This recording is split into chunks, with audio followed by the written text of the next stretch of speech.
Assalamualaikum, selamat pagi Ananda. Hari ini kita akan ngebahas tentang persamaan trigonometri. Apa sih persamaan trigonometri? Yaitu persamaan yang memuat fungsi trigonometri dari sudut yang belum diketahui nilainya.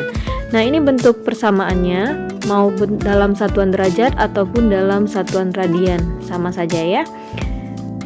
Untuk lebih gampang ngebahas tentang persamaan trigonometri, kita butuh materi prasyarat ini.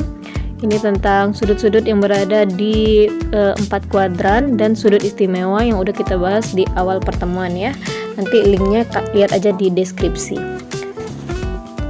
Oke, langsung aja kita bahas contoh soal, yaitu tentukan himpunan penyelesaian dari sin X sama dengan setengah untuk X, dimana X besar atau sama dengan 0, kecil sama dengan 360. Yuk kita jawab bersama.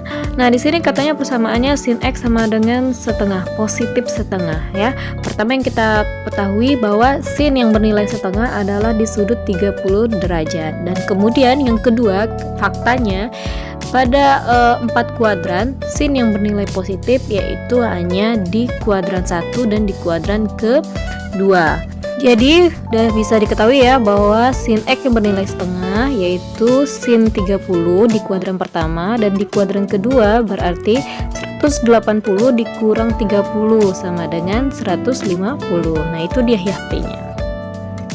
Kita bahas contoh soal yang kedua, yaitu tentukan himpunan penyelesaian dari sin X sama dengan min setengah akar 3, di mana X besar kecil sama dengan 0 dan X kecil atau sama dengan 2V. Nah, ini kebalikan soal nomor 1 ya. Kalau tadi dia bernilai positif dan sekarang bernilai negatif. Di sini juga batasnya 2V. 2V itu sama aja dengan 360 derajat. Hanya bentuknya dalam bentuk kuadran. Oke. Kalau tadi sin yang bernilai positif berada di kuadran 1 dan 2, berarti kalau sin bernilai negatif ada di kuadran 3 dan 4. Itu ya kuncian kita, kuadran 3 dan kuadran 4. Ya udah, karena kita tahu bahwa sin setengah akar 3 itu sama juga dengan sin 60. Jadi kalau untuk di kuadran ketiganya berarti 180 tambah 60 yaitu 240. Kalau di kuadran keempat 360 dikurang 60 sama dengan 300. Nah, karena yang dia minta tadi dalam bentuk radian, maka 240 ini kita ganti ke dalam bentuk radian. Caranya tinggal dikalikan dengan V per 180. Nah, ini sama-sama kelipatan 6, maka tinggal dibagi menjadi 4/3 V. Begitu juga untuk 300, tinggal dikalikan V per 180, sama-sama kelipatan 6, kita bagi juga menjadi 5/3 V, sehingga HP-nya yaitu ada 2, 4/3 V dan 5/3 V. Bisa dipahami ya. Nah, kita coba contoh yang ketiga. Ini ada yang ditanya nilai X yang memenuhi tangen X sama dengan tangen 50. Nah, 50 ini ada di kuadran keberapa? Ya, 1, dan semua yang di kuadran 1 itu bernilai positif. Bener banget. Nah, jadi tan yang bernilai positif selain di kuadran 1 yaitu di kuadran berapa sayang? Kuadran ketiga gitu ya. Nah, kalau kuadran ketiga ya gampang, tinggal 180 ditambah 50 berapa? Sama dengan 230. Ada nih jawabannya kan?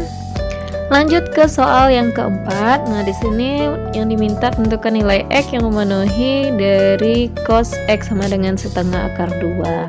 Nah, setengah akar 2 ini bernilai positif, dan cos yang bernilai positif ada di kuadran 1 dan di kuadran keempat. Betul sekali.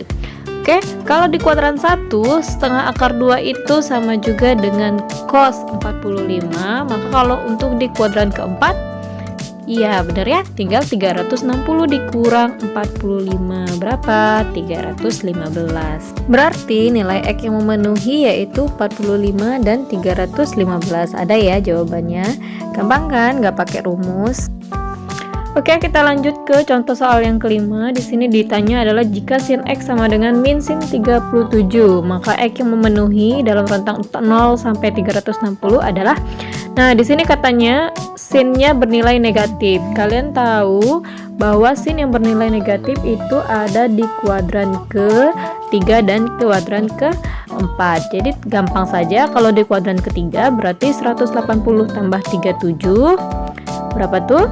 Nah, dan untuk di kuadran keempatnya tinggal 360 dikurang 37. 4 ya. Makin mudah untuk dipahami kan? Nah, kita bahas contoh yang ketujuh.